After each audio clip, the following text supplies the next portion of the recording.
Dalam konsep usaha itu ada yang namanya gaya.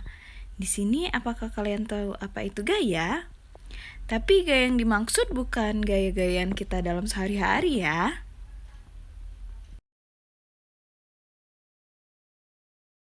Gaya dalam fisika adalah cara untuk membuat benda bergerak ataupun berhenti. Nah, gaya di sini merupakan faktor utama benda itu dapat bergerak. Jika tidak ada gaya, maka benda tidak akan bergerak. Lalu, tahukah kamu apa syarat benda dikatakan melakukan usaha?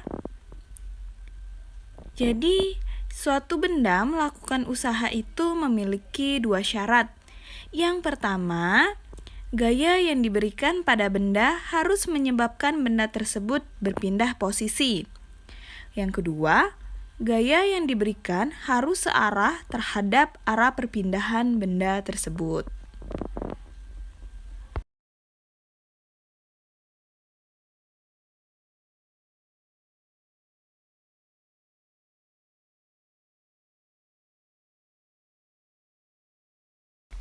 Nah, bagaimana di sini jika ada kasus gaya yang bekerja membentuk sudut tertentu terhadap perpindahannya? Kita juga bisa melihat usaha dari benda tersebut. Jadi, misalkan di sini, ketika seseorang anak menarik kotak dengan gaya F menggunakan suatu tali, sehingga tali ini membentuk sudut theta dan bergerak sejauh S meter. Maka, usaha yang dilakukan di sini sama dengan arah benda itu bergerak, sehingga gaya di sini didefinisikan sebagai F cos theta, sehingga rumus usaha yang didapatkan W sama dengan F cos theta dikalikan dengan S. Untuk lebih memahami, di sini ada contoh soal. Sebuah kotak ditarik anak menggunakan tali yang membentuk sudut sebesar 60 derajat.